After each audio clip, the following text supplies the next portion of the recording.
With these words, I conclude. Thank you, sir. Sri Hansraj Ahir. Done?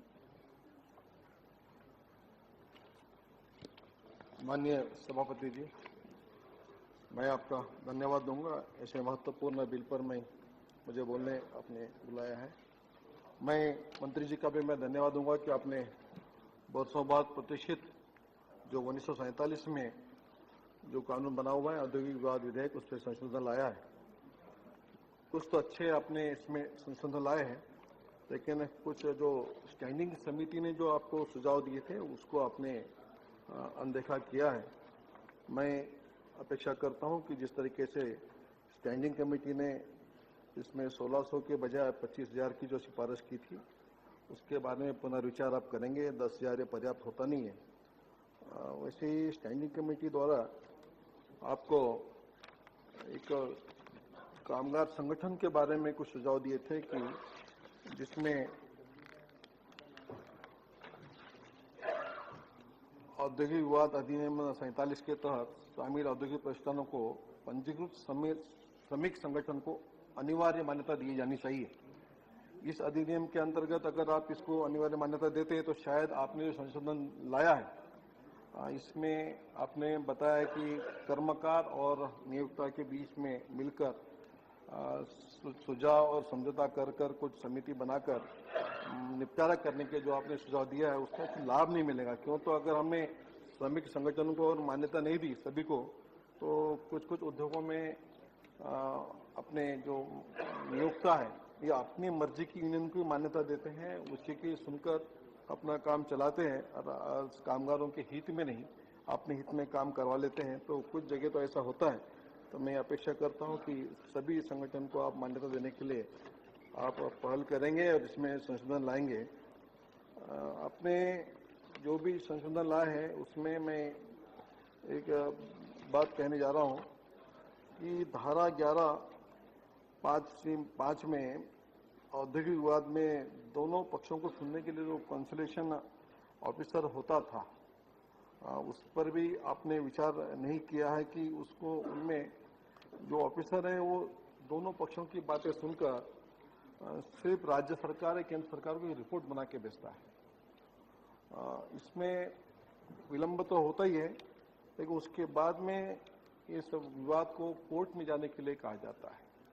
वो राज्य सरकार उन्हें एडजुडिकेशन में कोर्ट में जाने के लिए कह देती है, तो इसमें और भी बरसों तक उनको प्रलंबित रहता है। तो ये ऐसे कंसोलिडेशन ऑफिसर को अधिक अधिकार देने चाहिए ताकि वो कुछ निर्णय ले सके, कुछ निर्देश दे सके।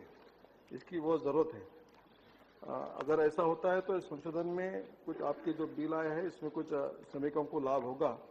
अभी हमारे श्री पांडा जी कह रहे थे, हमारे सहयोगी सभागृह के सदस्य, वो ठेका कामगारों के बारे में जो उन्होंने उल्लेख किया है, मैं कल भी इस हाउस में इस विषय पे बोला हूं कि बहुत जगह आप ठेकेदारी पर या कॉन्ट्रैक्टर लेबर के बारे में एक ख्याल सा आ गया हुआ है कि स्थायी रूप में श्रमिकों कामगारों को कर्मकारों को कम रखा जाता है, ठेका कामगारों की संख्या बढ़ती जा रही है।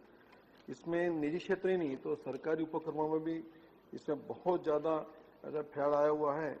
और इन ठेका कामगारों का जो शोषण होता है कि स्टेट लेवल के ऊपर जो भी मिनिमम वेजेस है एक्ट के अंतर्गत उनको 150 के अंदर में उनके साथ में श्रम करवा लिया जाता है। वास्तविक कामगार क्षेत्र में भी, इस औद्योगिक क्षेत्र में भी 25,000 20,000 रुपया वेतन इन कामगारों को श्रमिकों को मिलता है, लेकिन ये ठेका कामगार इससे वंचित रहते हैं। तो जो सुप्रीम कोर्ट ने भी श्रम मंत्रालय को सूचित किया है कि कॉन्ट्रैक्ट लेबर एक्ट जो है 1971 का, उसमें अमेंडमेंट की आपको सुप्रीम कोर्ट द्वारा भी निर्देश दिए गए हैं। तो मैं इसमें अगर उसको लिया जाता तो शायद हम देश में हर उद्योगों में जो ठेका मजदूर काम करते हैं उन्हें भी हम लाभ देने के लिए इस बिल में हम प्रयास करते और उसका हम स्वागत भी करते। वैसे ही धारा 2 की धारा आरआर में वेजेस की व्याख्या में जो किया गया है कि उसमें बोनस जो है वो बोनस वेजेस में इंक्लूड नहीं किया जाता है। अगर वेजेस में इंक्लूड किया जाता है कि बोनस के अनेक नाम दिए गए हैं कि प्रोडक्शन बोनस है, एक्स्ट्रा प्रोडक्शन बोनस है, कि सुपर बोनस है, इसको वेजेस में नहीं लेने से अगर कोई मामला कोई अगर श्रमिक अगर कोर्ट में जा रहा है और उसका रिजल्ट अगर कुछ वर्षों बाद लगता है तो उसको जो पुराना जो वेजेस मिलना है तो उसमें इसको बोनस इंक्लूड नहीं होता है और अब बोनस इंक्लूड नहीं होने से सिर्फ वेतन के रूप में जो कुछ मिलना है वो आधा ही मिल जाता है। तो इसलिए मैं आपसे धारा 2 में एक संशोधन आना चाहिए आरआर में कि इसमें बोनस भी वेतन में इंक्लूड करने के लिए आपने अवश्य प्रयास करने चाहिए। मैं आपको और से एक उल्लेख इसलिए करूंगा कि एक ठेकेदारी पद्धति से जो देश में जो श्रमिकों का जो शोषण हो रहा है इसमें निजी क्षेत्र ही नहीं तो सौभाग्य से आज हाउस में कोयला मंत्री जी बैठे हुए कोल इंडिया में और सेल में भी बड़े पैमाने पे जो सरकारी उपक्रम है यहाँ पे ठेकेदारी के रूप ठेका का मजदूरों का बहुत ज्यादा उपयोग किया जाता है और उन्हें लगाया जाता है जिसकी वजह से जो आउटसोर्सिंग के नाम से जो काम किया जा रहा है इसमें श्रमिकों का और गरीब मजदूरों का शोषण होता है। तो इसमें आप निश्चित ही अगर इस बिल में अगर इसका भी अमेंडमेंट लाते हैं कॉन्ट्रैक्ट लेबर 1970 का उसमें तो शायद ये बिल का हम और भी खुलकर स्वागत करते हैं। मैं इतना ही आपके इस विधेयक पर बोलना चाहूंगा और औद्योगिक विवाद संशोधन विधेयक को मैं समर्थन भी करता हूं लेकिन संशोधन जो हमने दिए हैं सभी लोगों ने उस पर आप अवश्य विचार करेंगे। धन्यवाद। श्री जगदांबिका पाल।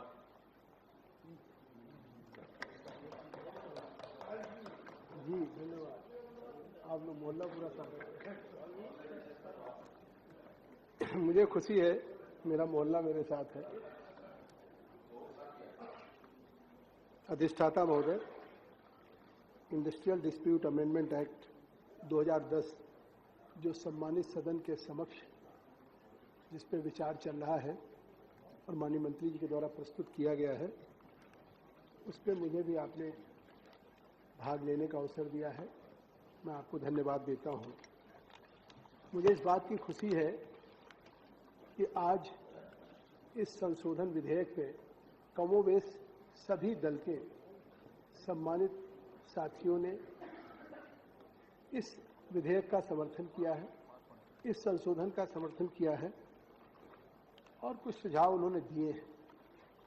तो कम से कम कांग्रेस और यूपीए की सरकार इस बात के लिए बधाई की पात्र है कि जो पिछले 25 वर्षों में हमारे संगठित असंगठित क्षेत्र के कामगारों के लिए कर्मकारों के लिए नहीं हो पाया था वो इस संशोधन विधेयक के माध्यम से उनको वो लाभ, वो सुरक्षा और वो उनको सुविधाएं देने का प्रयास किया गया है। तो मैं समझता हूं कि इसमें जो ये संशोधन विधेयक आया है बहुत से साथियों ने इस बात का खुद ही उल्लेख किया है कि जब ये राज्यसभा में प्रस्तुत हुआ तो उसके बाद फिर ये स्टैंडिंग कमेटी को रेफर कर दिया गया और स्वाभाविक है कि जब कोई बिल स्टैंडिंग कमेटी के समक्ष जाएगा तो स्टैंडिंग कमेटी पे उस पर सम्यक रूप से विचारोपरांत या जिस तरीके से उन संशोधनों के बाद जब संशोधन आता है तो वो किसी एक की भावनाओं का समावेश नहीं होता है, वो संपूर्ण सदन की भावनाओं का समावेश होता है और वो इस संशोधन में परिलक्षित भी हो रहा है जो माननीय मंत्री जी के द्वारा प्रस्तुत किया गया है। आखिर कौन से मुख्यतः संशोधन है इस आज इंडस्ट्रियल डिस्प्यूट एक्ट जो 2010 का है, इसमें मुख्यतः 5-6 संशोधन किए गए हैं जो महत्वपूर्ण हैं और मैं समझता हूं कि ये सारे संशोधन ये श्रमिकों के हितों के लिए हैं, उन कामगारों के हितों की रक्षा के लिए हैं, उनकी सुरक्षा के लिए है। इसमें कहीं किसी कंपनीज को या कॉन्ट्रैक्टर्स को वो सुरक्षा नहीं दी गई है। पहली बार उनकी भागीदारी सुनिश्चित की गई है, पहली बार उनके फैसलों के लिए उनके ट्रिब्यूनल्स को, उनके कार्यक्षेत्र को विस्तारित किया गया है या उनके सैलरी की जो परिधि है उसको भी बढ़ाया गया है।